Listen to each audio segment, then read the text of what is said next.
Bonjour, je suis Monsieur Foalenglove René, administrateur de base de données Oracle, administrateur réseau, système Unix et Linux, concepteur développeur informatique, développeur logiciel. Aujourd'hui, dans le cadre du cours sur les réseaux, nous allons étudier la structure de réseau en anneaux. Ici, les ordinateurs sont disposés en anneaux et reliés par un même câble circulaire ininterrompu. En petit 1, je parle du transfert des informations.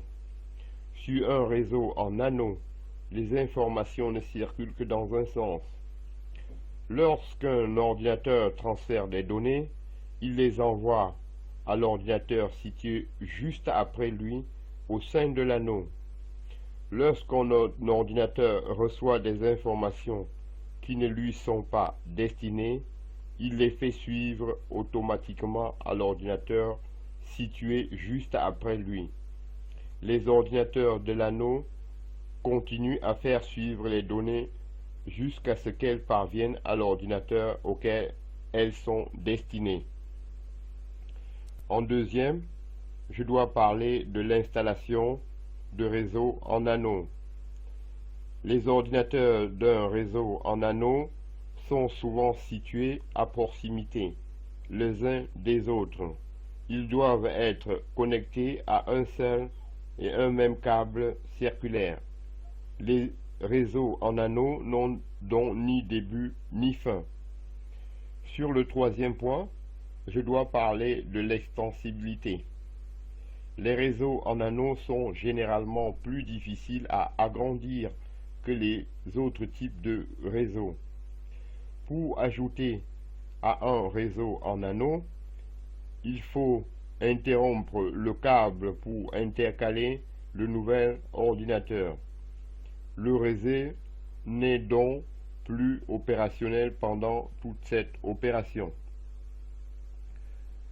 En ce qui concerne le dépannage, je dois dire que lorsqu'un réseau en anneaux est interrompu, tous les ordinateurs situés avant l'interruption peuvent continuer à échanger des informations. Les ordinateurs situés après l'interruption, en revanche, ne peuvent plus communiquer. Il est donc aisé de localiser le segment de réseau défectueux.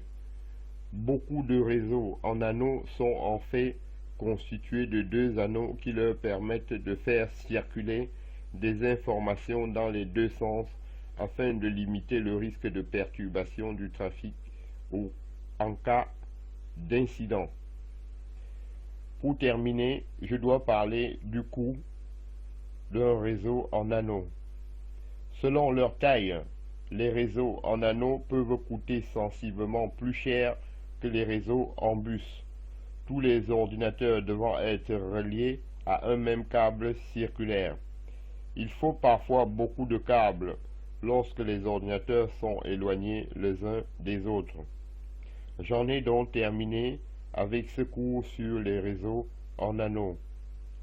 Dans la suite de cette vidéo, vous verrez une succession de graphiques qui illustrent la structure de réseau en anneaux. Je vous en remercie.